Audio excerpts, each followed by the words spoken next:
Hello guys, good evening. And मेरा कल seminar है एंड अभी कुछ हुआ नहीं है। सेमिनार में क्या करना पड़ता है? कैसे हैं आप सब? पीपीटी भी नहीं बना है। पीपीटी बना रही हूँ मैं अपने फोन से और ब्लॉगिंग भी कर रही हूँ। ये अभी मेरा क्या बोलते हैं, वो तैयारी करी पैथोफिजियोलॉजी। और हेलो, ये तो सूती वाला तेरा साड़ी और कल साड़ी पहनना कल सेमिनार के लिए साड़ी पहनना पड़ता है, तो उसके लिए भी हम लोग साड़ी अरेंजमेंट कर रहे हैं। कुछ भी नहीं हुआ अभी। मेरा साड़ी तू ले लेना। हाँ ठीक है, मेरा साड़ी ले लेना और पेटी कोट भी मेरा ही ले लेना। बस ब्लाउज मत लेना। ब्लाउज भी लूंगी मैं तेरा। कॉल कर रहे हैं, देख ना। चुप हो, भैया को कॉल कर रही हूँ। भैया हेलो। क्या बताऊँ मैं? एक नंबर का भूखा है, बोलते साइड कॉल करती भाई की इज्जती करवा देगी तू। मैं पीपीटी बना के मिलती हूँ दोस्तों थोड़ी देर में, ओके? मत मिलना, तेरे से मिलना भी कौन चाहता है। तो शांत रह। एक मारूंगी तेरे को ना पीछे से। राजेश को बोलो मैं आगे से। हेलो गाइस, अभी मेरा ना थोड़ा सा पीपीटी बन चुका है एंड जो यहाँ पास ये जो फ्लैश फ्लिप कार्ड बनाते हैं वो भी बन रहा है, ये है। एंड यहाँ पर हमारा पैथोफिजियो भी रेडी है बन के, मतलब बन के नहीं, स्टिक करना तो स्टिक हो गया है, बस थोड़ा सा बस बचा है इसका। ऊपर में पैथोफिजियो, यहाँ पास पैथोफिजियो लिखाएगा। उसके बाद हाँ, उसके बाद इतनी बीजे है कि देखो सब पड़ा हुआ है ऐसी रूम। और मैं भी ऐसी बना के बैठी, मैंने कुछ भी नहीं किया। थोड़ी देर में मिलती हूँ गाइस आप सबसे।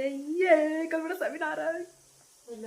रखना था ऐसे और यहाँ से तेरे को ऐसे कट करना था। कोई बात नहीं, लगा दे। एकदम दिमाग ना मैं तेरा देखती हूँ, मेरा काम बढ़ा रही है तू। क्या होता है? क्या होता है? एक पड़ेगा ना तेरे को, सो जाएगी तू, बता रही हूँ। उससे कुछ होता है क्या? यहाँ पर बाथरूम में ना 2 दिन के लिए बंद कर दूंगी। एक बार बंद हो चुकी है, एक बार नहीं 2 बार। या तो इसी बात में मेरे चैनल देखते हैं। इसी बात में एक बार तेरे को बाथरूम में दोबारा बंद किया जाए। यहाँ पर इसको ऐसे कट करके यहाँ स्टिक करने की बात चल रही है, तो ये शायद थोड़ा उल्टा काट दिया है। उल्ट शायद शायद हाँ। शायद एक पड़ेगा ना, तुम दोनों शायद कर रहे हो पूरा मेरा काम बढ़ा बढ़ा के। हाँ अब ठीक लग रहा है। ये रीयूज कर रहे हैं, पिछले साल का है मेरा, बढ़ने से ना तो इसको फिर अब रीयूज कर रहे हैं। ओ दादा, क्या बोलती, तेरे लिए ना मैं ट्रॉफी लाती हूँ। कहाँ थे? कहाँ थे तुम? कहाँ से पैदा हो गए इतने बड़े विद्वान? गाइस यहाँ मेरा कल सेमिनार है और यहाँ पर सभी मेरा इनविटेशन कार्ड रेडी हो रहा है। सुनना, इस दिल में यहाँ छेद हो गया, दिल बड़ा कमजोर है मेरा। हो पता है मेरे को। करार हो गया। किसको देख के? ऐसा लग रहा है। किसको देख के? करार हो गया। अभी बज रहे 10:30 बजे। चुपके से तब भी इतना अजीब वाला लग रहा है भाई, 10:30 बज गया। हाँ बिल्कुल। और अभी हम लोग कुछ भी नहीं किए हैं, खाए पे बिल्कुल नहीं है। काफ़ी सारा मतलब बचा हुआ है, अभी भी इतना बचा हुआ है मेरा पीपीटी भी कंटेंट लिखने के लिए। मिलते हैं थोड़ी देर में गाइस। गाइस बताते जाओ। गार्डन में मिलेंगे गाइस। और कल हम लोग को सेमिनार के लिए साड़ी पहनना, उसके लिए आयरन कर रहे हैं। रात को बज रहे हैं 1 और अभी तक तू बुक कॉपी खोल के देख। रात के बज रहे हैं। रात के बज रहे हैं 1 और तू बुक कॉपी खोल के देख। ठीक है जरूर। मेरा पीपीटी थोड़ा सा बस बचा है गाइस, आधा 1 घंटे का, फिर खत्म हो जाएगा। ये साड़ी वाला भी आयरन हो जाएगा, उसके बाद हम लोग फिर सोते हैं। फिर सोएंगे नहीं भैया, अभी पढ़ना है, पढ़ूंगी फिर सोऊंगी, फिर निंद्रा आसन करूंगी मैं। निंद्रा आसन के बाद सुबह उठ के फिर go to college. Invitation card दिखा देती हूँ मैं। इनविटेशन कार्ड भी अभी बना, ये अभी रेडी हुआ है प्रिंसिपल मैम के लिए, ये टीचर्स के लिए है। Hey guys, good afternoon. And अभी सेमिनार के लिए हम लोग आ गए हैं रेडी होने के लिए। और गाइस मैं रेडी हो गई हूँ सेमिनार के लिए एंड यहाँ पर तैयारी चल रही है। मेरा प्रोजेक्टर में ऑन करने के लिए बट लैपटॉप ऑन नहीं हो रहा है। Good afternoon, dosto. My name is Neha Verma and we are in I think 4th year. I am a chairperson of Miss Ragini Rathod. She is presenting her seminar topic on menopause and hormonal replacement therapy. Please, Ragini, come and start your seminar. Thank you so much, Neha Verma, for inviting me. I am a Ragini Rathod, BSc Nursing, a final year student, and I am here today for presenting seminar topic on menopause and hormonal replacement therapy. So let's start our topic. तो introduction में ये है कि जैसे सबको पता है कि जो मेनोपॉज होता है ना, ये एक नेचुरल हार्मोनल रात्रि सुन ले डिस्टर्बेंस होता है, नेचुरली होता है, इसमें कोई डिसीज नहीं होता इंक्लूडेड। तो ये at the age of 40 to 45 तक या फिर 55 तक ये सबके, जैसे हम गर्ल्स हैं तो हम सबके में एक देखने को मिलेगा। तो इसके बारे में हम लोग पढ़ेंगे आज। So introduction, the term menopause is derived from the Greek word menos, month, and pauses, cessation, but the term has to be used to describe the climacteric, which is again derived from the Greek climater, rung of a ladder. Actual में इसका जो spelling है वो RUNG है, तो आप लोग इसको करेक्ट कर लीजिएगा। तो जो टर्म मेनोपॉज है वो कहाँ से लिया गया है? ग्रीक वर्ड से। एंड इसका जो मीनिंग है, मेनोस मतलब होता है मंथ और जो पॉज मतलब होता है सेसेशन, मतलब हर महीने जो हमको मेंस्ट्रुअल साइकिल आता है वो स्टॉप हो जाना। ठीक है, हर महीने जो मेंस्ट्रुअल साइकिल आता है वो एक स्टॉप हो जाना एक एज में, और उसको बोलते हैं मेनोपॉज। तो इसमें हम लोग इसको डिस्क्राइब किया गया है क्लाइमेटरी, एंड इसका मतलब होता है कि जो ओविरियन जो फंक्शंस होते हैं वो फीमेल के बॉडी में डिक्लाइन हो जाते हैं नेचुरली। तो रंग ऑफ अ लैडर मतलब फर्टाइल पीरियड से इनफर्टाइल पीरियड में जब वुमेन एक स्टेप आगे लेती है उसको रंग ऑफ अ लैडर बोलते हैं। So let's talk about the definition. Menopause is just opposite of menarche and it is a permanent stoppage of menstrual cycle. At least for more than 6 months it is called menopause. जैसे कि मैं आप सबको बताई, menopause क्या है? एक natural hormonal disturbance होता है फीमेल के बॉडी में। तो ये क्या है? जस्ट अपोजिट है। किसके अपोजिट है? हमारे जो मेंस्ट्रुअल साइकिल आ रहा है अभी, है ना, उसके जस्ट अपोजिट है मेनोपॉज, क्योंकि हर महीने रुक जा रहा है। और ये परमानेंट स्टॉपेज होता है। कितने दिन तक? अगर जैसे कि 1 महीना नहीं आया तो उसको हम लोग मेनोपॉज नहीं बोलेंगे, है ना, मेनोपॉज नहीं बोलेंगे। एटलीस्ट वो 6 मंथ तक मिनिमम रुक जाना चाहिए। कब तक? स्टॉप हो जाना चाहिए, तभी हम लोग उसको काउंट करेंगे मेनोपॉज में।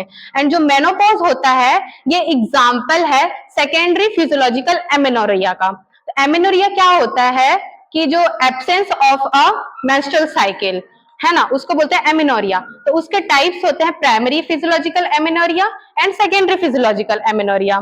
तो प्राइमरी में क्या होता है, हम लोग जब टिल बर्थ से लेके पीबर्टी तक, है ना, किसी का पीबर्टी लेट होता है, किसी का पीबर्टी जल्दी होता है। तो पीबर्टी तक क्या होता है, हमको जो नेचुरली फीमेल्स को पीरियड्स नहीं आते हैं उसको बोलते हैं primary physiological amenorrhea. And secondary physiological amenorrhea उसको बोलते हैं जो पीरियड्स एक बार आता है, मतलब एक बार आना ही चाहिए पीरियड्स, उसके बाद अगर स्टॉप होता है, लेकिन नेचुरली, कोई डिसऑर्डर्स नहीं, कोई डिसीज नहीं, नेचुरली स्टॉप होना चाहिए। क्योंकि नॉर्मल फिजियोलॉजिकल एमेनोरिया, फिजियोलॉजिकल मतलब नॉर्मल, ठीक है। अगर नेचुरली अगर स्टॉप होता है एक मेंस्ट्रुअल साइकिल आने के बाद, उसको बोलेंगे सेकेंडरी फिजियोलॉजिकल एमेनोरिया। मैं आपको एग्जांपल के जैसे बताती हूँ।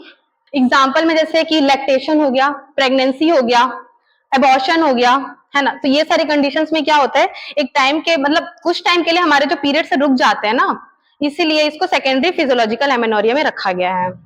नेक्स्ट,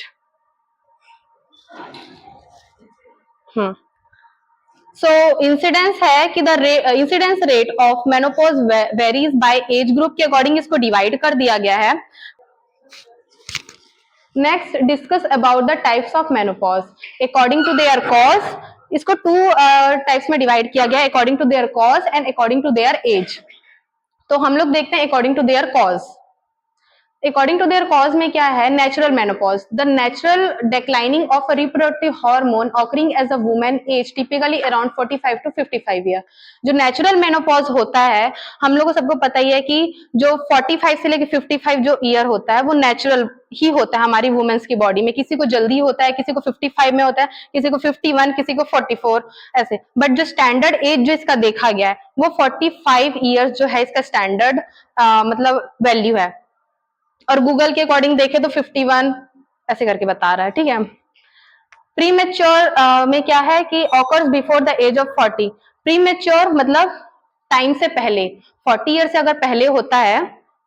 इधर सबको दिख रहा है, जेनेटिक्स और chemotherapy. Good afternoon ma'am. Yes ma'am. Genetics में क्या होता है, जैसे कि घर में किसी को है ना, तो वो जेनेटिक्स है। कीमोथेरेपी में क्या होता है कि जैसे केमिकल्स है, किसी पेशेंट को, किसी वुमेन्स को अगर कीमोथेरेपी चल रहा है तो उसमें कीमोथेरेपी में बहुत हाईली टॉक्सिन्स केमिकल्स का यूज किया जाता है, सभी को पता है, जिसमें कि साइनाइड होता है ना। तो वो सब क्या करते हैं, हमारे जो ओवेरियन जो फंक्शंस होते हैं उसको डिक्लाइन करते हैं। तो डिक्लाइन करेंगे तो जो हमारा जो ग्राफियन फॉलिकल्स है वो क्या करता है, रिलीज नहीं कर पाता हाँ एस्ट्रोजन प्रोजेस्टेरॉन, जिसकी वजह से क्या होगा, पीरियड्स रुक जाते हैं, जल्दी से रुकना नहीं चाहिए बट रुक जाते हैं। और जो मेंस्ट्रुअल साइकिल का जो मेन हार्मोन होता है वो एस्ट्रोजन है। अगर एस्ट्रोजन पे इफेक्ट करेगा तो मेनोपॉज तो होगा ही ना जल्दी से। इंड्यूस्ड मेनोपॉज, आप सबको पता ही है कि जैसे लेबर में भी हम लोग पढ़ते हैं कि इंडक्शन ऑफ लेबर है ना, हम लोग क्या बोल सकते हैं, लेबर फोर्सफुली करवा रहे हैं, मतलब है ना, टाइम से पहले ही। तो ऐसे ही इंड्यूस्ड मेनोपॉज भी होता है, caused by medical intervention, surgical menopause, removal of ovaries, oophorectomy जिसको बोलते हैं। इंड्यूस्ड मेनोपॉज कैसे करते हैं, हम लोग किसी पेशेंट को ओफरेक्टोमी कर दिए है ना। अब ओफरेक्टोमी कर दिए तो अब ये ओवरीज है ना, यहां से क्या सिक्रेट हो रहा है, एस्ट्रोजन, एस्ट्रोजन सिक्रेट हो रहा है। और यहां से क्या हो रहा है कि यहाँ पर तो ओवरीज अपना काम कर रहा है एस्ट्रोजन सिक्रीट करके। फिर यहाँ पर क्या होता है, इसका जो रिस्पॉन्स शो होता है हमारे जो यूट्रस में शो होता है। तो यूट्रस क्या करता है, यहाँ पर अपना हार्मोन शो करने के लिए फिर यहाँ से मेंस्ट्रुअल साइकिल होता है। लेकिन अगर हम लोग इसको हटा ही देंगे तो यहाँ पर एस्ट्रोजन सिक्रीट नहीं होगा। एस्ट्रोजन सिक्रीट नहीं होगा तो फिर यहाँ पर जो यूट्रस जो हार्मोन्स इसके रिस्पॉन्स शो कर रहा है वो शो ही नहीं करेगा। तो फिर यहाँ पर क्या होगा, मेंस्ट्रुअल साइकिल होगा ही नहीं, जिससे क्या होगा, इंड्यूस्ड मेनोपॉज हो सकते हैं। फिर आता है मेडिकल ट्रीटमेंट में, जैसे कीमोथेरेपी, रेडिएशन थेरेपी। कीमोथेरेपी में सबको एक्सप्लेन की है ना, हाईली केमिकल्स यूज होते हैं। रेडिएशन थेरेपी में क्या होता है, जो रेडिएशन थेरेपी में इसमें भी हाईली गामा रेस का यूज किया जाता है। हमारे जो ओवरीज हैं वहां पर जो ग्राफियन फॉलिकल्स वहां पर डायरेक्ट गामा रेस को ही उसकी जो फंक्शन है उसको डिक्लाइन कर दी जाती है, जिससे कि क्या होगा, इंड्यूस्ड मेनोपॉज देखने को मिलेगा। Primary ovarian insufficiency, a condition the ovarian hormone stop functioning, chromosomal abnormalities, कुछ क्रोमोसोमल एबनॉर्मलिटीज की वजह से भी हमको प्राइमरी ओवेरियन इनसफिशियंसी में देखने को मिल सकती है। नेक्स्ट का पता है कि अर्ली प्यूबर्टी, लेट प्यूबर्टी, वैसे ही अर्ली मेनोपॉज और लेट मेनोपॉज भी होता है। अर्ली मेनोपॉज में क्या होगा, बिफोर द एज ऑफ 40 है ना, बिफोर द एज ऑफ 40 हम लोग को मेंस्ट्रुअल साइकिल मतलब मेनोपॉज देखने को मिलते हैं। इसके कॉजेस क्या क्या है, नेचुरल कॉजेस भी हो सकता है, जैसे कि जेनेटिक्स हो सकता है, किसी किसी के घर में भी रहते हैं। मेडिकल कॉजेस में हो सकता है सर्जरी, रिमूवल ऑफ ओवरीज जैसे कि ओफरेक्टोमी हो गया है ना। और स्मोकिंग, स्मोकिंग क्या करता है, स्मोकिंग जो हमारे जो ओवेरियन जो फंक्शंस है ना उसको डिस्टर्ब करता है, और जो ओवेरियन फंक्शंस को डिस्टर्ब करेगा तो वहां से एस्ट्रोजन सिक्रेट नहीं होगा, जिससे कि यूट्रस में जो उसका रिस्पॉन्स देखने को मिल रहा था वो नहीं होगा, तो मेनोपॉज हो जाएगा। सिम्टम्स क्या क्या है इसके, इरेगुलर और missed periods, hot flushes and night sweats, vaginal dryness and discomfort intercourse. मैं आपको आगे ये सबको अच्छे से डीपली एक्सप्लेन करूंगी। आर्टिफिशियल सर्जिकल मेनोपॉज, हम लोग जैसे कि आर्टिफिशियल सर्जिकल मेनोपॉज कब करते हैं, जैसे कि प्री मैच्योर सिंड्रोम हम लोग को देखने को मिलता है जब पेशेंट को बहुत ज्यादा ही प्री मेंस्ट्रुअल सिंड्रोम, मतलब मेंस्ट्रुअल साइकिल से स्टॉप होने से पहले उसके जो सिम्टम्स शो हो रहे हैं, उससे बहुत ज्यादा जो पेशेंट है, वुमेन है, बहुत ज्यादा सफर करती है। हॉट फ्लशेस हो गया, वजाइनल ब्लीडिंग हो गया, इरिटेबिलिटी होगी, मूड स्विंग्स हो गए, तो वो सबको रोकने के लिए हम लोग क्या करते हैं, आर्टिफिशियली सर्जिकल मेनोपॉज करते हैं। यस मैम, यस मैम, तो उसको प्री मेंस्ट्रुअल सिंड्रोम बोलते हैं मैम। एक सिंड्रोम है जिसमें मैम आर्टिफिशियली सर्जिकल मेनोपॉज करते हैं, उसमें भी। तो ये बता चुकी मैं ऑफरेक्टोमी और फिर रेडिएशन थेरेपी, फिर से एक्सप्लेन करूं, नहीं लगेगा ना, सबको क्लियर है? सब हम लोग देखते हैं पैथोफिजियोलॉजी की ये कैसे होता है। नहीं नहीं ठीक है सब।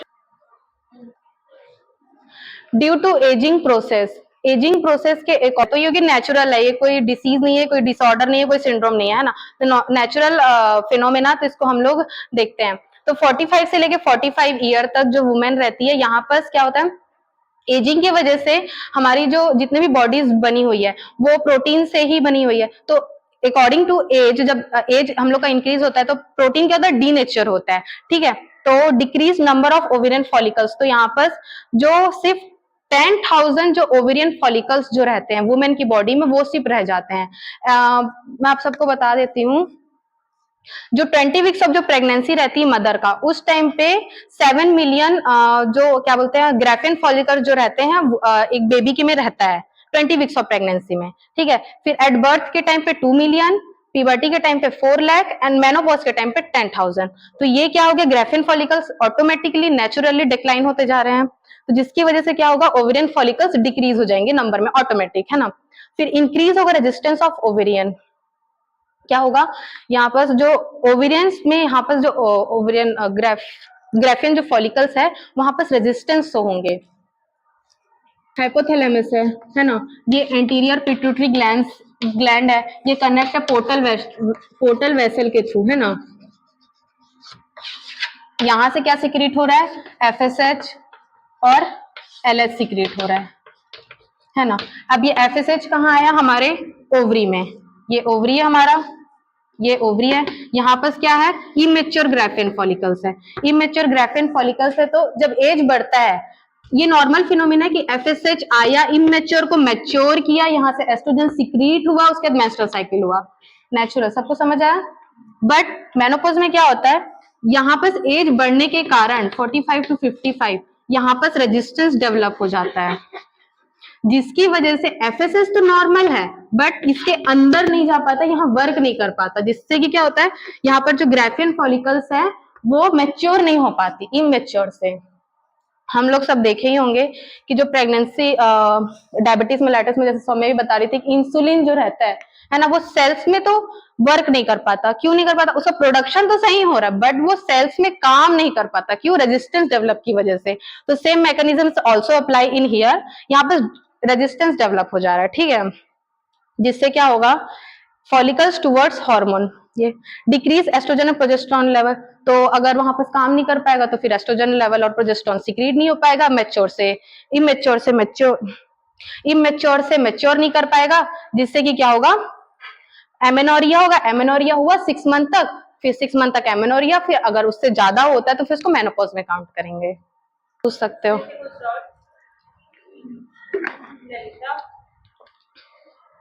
देखो यहाँ पर क्या हो रहा है, जो एफएसएच और एलएच जो है ना, रेजिस्टेंस डेवलप हो जा रहा है, हार्मोन अपना काम कर रहा है बट वहां वर्क नहीं कर पा रहा है, जिससे क्या है, एफएसएच ब्लड में बढ़ेगा, ठीक है, समझ आ गया।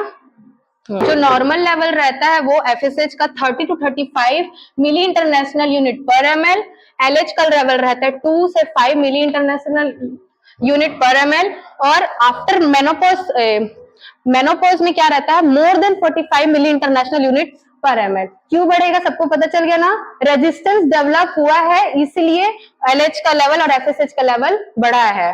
तो डायग्नोस्टिक इवोल्यूशन में हम लोग को पता चल सकता है कि हाँ एफएसएच का लेवल बढ़ा है, एलएच का लेवल बढ़ा है करके, तो आप सब लिख सकते हैं यहाँ पर से। ये हो जाने के बाद क्या क्या सिम्टम्स देखने को मिलता है हमारी बॉडी में? सबसे पहले वजाइनल ड्राइनेस। वजाइनल ड्राइनेस क्यों होगा? क्योंकि एस्ट्रोजन क्या करता है, एक लुब्रिकेटर के जैसे वर्क करता है हमारी बॉडी में, ठीक है। एस्ट्रोजन और जो प्रोजेस्टेरोन रहता है लुब्रिकेटर के जैसे वर्क करता है, जिसकी वजह से हमारा जो वजाइना है हमेशा लुब्रिकेट रहता है, और जो इसका पीएच जो रहता है वो एसिडिक में रहता है, क्योंकि ये यूटीआई से प्रिवेंट करता है। नेक्स्ट,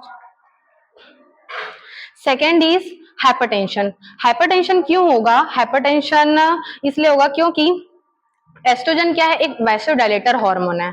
क्या है? एक जो क्या करता है, वेसल्स को डायलेट करके रखता है। अगर एस्ट्रोजन कम हो गया तो कॉन्स्ट्रिक्शन होगा वेसल्स के, कॉन्स्ट्रिक्शन हो गए तो हाइपरटेंशन होगा। Hot flushes, classical sign and symptoms of menopause is hot flushes. अगर पूछेंगे कि मेनोपॉज में सबसे ज्यादा मतलब क्लासिकल साइन एंड सिम्टम्स क्या है, तो क्या आंसर करोगे? जोर से बोलो ना। हॉट फ्लशेस में क्या होता है, जो वुमेन रहती है उसको बहुत ज्यादा मतलब कि स्वेटिंग स्वेटिंग होता है, और एट मिड नाइट में क्या होता है, उसको जैसे कि नॉर्मल सोई है पेशेंट, ठीक है, लेकिन अचानक उसको उठ के एकदम गर्मी लगने लगेगा, एकदम उठ जाएगी, बैठ जाएगी कि मेरे को बेचैनी हो रहा है, जी घबराना मतलब पाल्पिटेशन हो रहा है ना। क्यों होगा? क्योंकि जो हार्मोन्स का इम्बैलेंस हो रहा है। क्या एस्ट्रोजन क्या है? वैसोडाइलेटर हार्मोन है, और वो कम अगर इम्बैलेंस होता है तो कॉन्स्ट्रिक्शन वैसोडाइलेशन होगा, जिससे कि क्या होगा, वहां पर वुमेन को गुड फील नहीं होगा, एकदम ज्यादा मतलब ब्रीथलेसनेस, रेस्टलेसनेस और ये सब देखने को मिलेगा। Risk of atherosclerosis and MI क्यों बढ़ेगा, मतलब रिस्क क्यों है एथेरोस्क्लेरोसिस एंड एमआई से? देखो क्या होता है ना, एस्ट्रोजन जो, पता है आंसर? एस्ट्रोजन जो रहता है ना, ये जो गुड कोलेस्ट्रॉल रहता है ना, उसको क्या करता है, इस पे वर्क करता है। अगर एस्ट्रोजन कम हो जाएगा तो गुड कोलेस्ट्रॉल पे वर्क कर पाएगा क्या? नहीं कर पाएगा। कंज्यूम कर रहे हैं फैट, ठीक है, तो ये हमारा वेसल्स है तो यहाँ पर क्या होगा, कुछ भी फैट आया, ठीक है, तो एस्ट्रोजन कम हो गया, तो यहाँ पर जो फैट एक्यूमुलेट हुआ है उसको ये हमारे मसल्स में नहीं ला पाएगा, क्योंकि फैट तो मसल्स में स्टोर रहता है ना, तो नहीं ला पाएगा, जिससे कि क्या होगा, यहाँ पर से ये एक्यूमुलेट रहेगा, प्लेक फॉर्मेशन करेगा, प्लेक फॉर्मेशन करने के बाद एथेरोस्क्लेरोसिस हो जाएगा। Risk of osteoporosis, risk of osteoporosis इसलिए होगा क्योंकि जो एस्ट्रोजन रहता है वो कैल्शियम एब्जॉर्प्शन को भी बढ़ाता है। जो फीमेल्स में एस्ट्रोजन बहुत ज्यादा वाइटल प्ले रोल करता है, इसलिए जो मेंस्ट्रुअल साइकिल का जो मेन हार्मोन जो रहता है एस्ट्रोजन है, तो ये कैल्शियम एब्जॉर्प्शन को बढ़ाता है। अगर एस्ट्रोजन कम हो गया तो कैल्शियम एब्जॉर्प्शन प्रॉपर वैसे नहीं हो पाएगा, जिससे क्या होता है, जो वुमेन रहती है 3 to 5 में, आगे है उसको भी मैं अच्छे से बता दूंगी। ड्राई स्किन, ड्राई स्किन क्या क्यों होगा?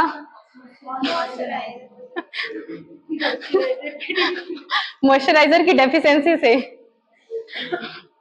नहीं, ड्राई स्किन इसलिए होगा क्योंकि जो एस्ट्रोजन रहता है क्या करता है, जो कोलेजन फर्स्ट जो प्रोटीन बनाता है, ठीक है, कोलेजन फर्स्ट प्रोटीन बनाता है, जिससे कि क्या होता है, स्किन और बोन बनता है। तो अगर एस्ट्रोजन डिक्रीज हो गया तो कोलेजन फर्स्ट प्रोटीन नहीं बन पाएगा, अगर कोलेजन फर्स्ट प्रोटीन नहीं बन पाएगा तो क्या बोन अच्छे से डेंसिटी अपना प्रोवाइड नहीं कर पाएगा, अपना है ना कैपेसिटी प्रोवाइड नहीं कर पाएगा, जिससे कि बोन क्या सॉरी स्किन हाँ मतलब उसको स्किन में ऐड कर लेना ना, स्किन क्या होने लगेगा, एकदम थिनिंग होने लगेगा, ड्राइनेस होने लगेगा, और जैसे पपड़ी पपड़ी से होने लगेगा, सब देखे ही हो एकदम ओल्ड एज वुमेन को एकदम थिन हो जाता है ना, ऐसे करके रिंकल्स पड़ जाते हैं, वो इसीलिए होता है।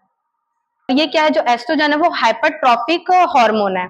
यहाँ पर एस्ट्रोजन का लेवल कम होगा तो जो यूट्रस है वो श्रिंक होने लगेगा, जिससे कि यूट्राइन प्रोलैप्स के चांसेस रहेंगे। यूट्राइन प्रोलैप्स के चांसेस क्यों रहेंगे? क्योंकि वहां पर के जो लिगामेंट जो अटैच है यूट्रस से वो क्या है, वीक हो गया है वहां पर का, है ना, तो जिससे मसल टोन वहां पर का वीक हो गया, जिससे कि यूट्राइन प्रोलैप्स होने के चांसेस है। ये गायनोकोलॉजिकल प्रॉब्लम है, और जैसे हम लोग इसमें अगर ऑब्स्टेटिक्स में देखें तो इसको इन्वर्जन ऑफ यूट्रस भी बोलते हैं ऑब्स्टेटिक्स में। मैनेजमेंट इसका है हिस्टेक्टोमी कर सकते हैं, एंड जो रेशियो रहता है जो यूट्रस का, ये यूट्रस है,